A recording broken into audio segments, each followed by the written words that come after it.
So what is Three Kings Day? Why are Puerto Rican kids getting extra gifts? How is it a little different from other countries that celebrate it? I'm gonna try to answer all that in the hopes that if you live outside the island, you get to celebrate this beautiful festivity because it is one of the most important festivities in our culture. And if you live outside the island, it is very difficult to celebrate because if you have kids, they're back in school. If you don't get any days off for this, and if you were in Puerto Rico, let me tell you, those classes never start before the 8th to accommodate Three Kings Day. It starts on the night of the 5th, and that night is fun because that night the kids are going to leave letters for the Three Kings. So you, the kid, are going to go ahead, find some grass, and you're going to put it in a shoebox. Now, in other cultures, they are going to leave their shoes under the tree. Some people put grass in the shoe. In Puerto Rico, we just take a shoebox and you put the grass in the shoebox. Some people are gonna leave the shoebox and the water under their bed. And some people, because in Puerto Rico, we still have our tree up, right?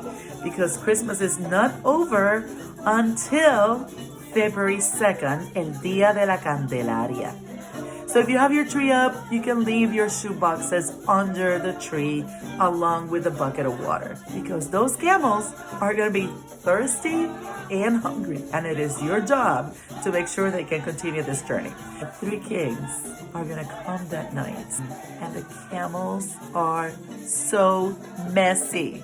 I just would wake up and find grass all over the living room because they were super messy. With the water, they were a little bit more careful, but with that grass, oh my gosh, it was a complete mess. So you get up, and you have your gifts from the Three Kings, the Three Wise Men, or los Tres Reyes Magos. After that day, el 6 de enero. So everything starts el 5 de enero, 5th of January, when you do all these preparations, right? El 6 de enero, 6th of January. You have gifts for the kids. And when I was little, it was the coolest thing ever because we would go with the rest of the family. And in this particular family, we had the Three Kings come by horse because in Puerto Rico, camels are not a thing. So they came with their entire attire and all dressed up, and they would deliver gifts for the kids. And they would call us by name, and it was just magical.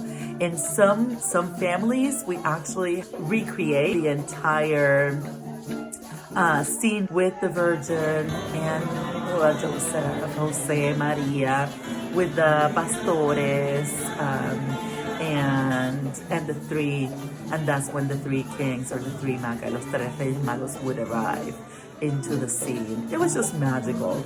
And in different families, they celebrate in different ways.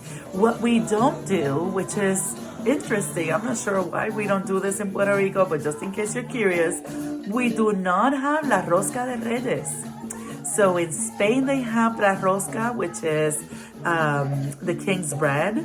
They have la rosca in Spain. They have la rosca in Mexico. In Puerto Rico, there's no rosca. Eat traditional Puerto Rican food, but we don't use the bread. And I hope that helps you somehow. So I hope you get tons of gifts. It is a tradition that we hold very dear in our hearts. I believe it's one of those things that tie us to our Spanish roots. And specifically because of that, I believe it is even more important and we hold on to it very tightly. And it's a very, very beautiful tradition. If you're ever in Puerto Rico during Three Kings Day, you will see parades with the three wise men and the living nativity scene, and you will see that in churches. And if you are lucky enough, you are in Juana Diaz, Puerto Rico, we have the most wonderful parade led by, the three kings are the most important part of that parade, of course. And we've actually had the three kings visit, the three kings from Juana Diaz. Those are the most emblematic. They have visited the Pope and have taken gifts to the Pope in the Vatican. So again, one cool thing is that at some point I heard that every Puerto Rican has a nativity scene or the three kings in their house. And at that moment in time, several years ago, I said, not me. I don't have the three kings in my house. Lo and behold, I looked and I had like 4 sets of three kings in my house. So if you really want to celebrate, it is the time. You can contact one of our artisans from Puerto Rico. It's one of the things that they do. Actually, my compadre, Dr. William Trinidad, he's a very well-known artisan in Puerto Rico, and he creates three kings, and it's one of the articles that he sells the most. But definitely you should have your three kings in your home, and it's become a symbol of Puerto Rican. I hope this helps. I'm so looking forward to hearing about your stories of this time celebrating the Three Kings Day at your house. Hopefully you can get some community members together, and the three wise men can visit with the kids and can deliver gifts for a community that you live in. Doesn't matter how big or small, maybe a few families can get together and celebrate the Three Kings with your family. Merry Christmas, Feliz Día de Reyes, and I love seeing people enjoying our beautiful, beautiful culture. Hasta luego.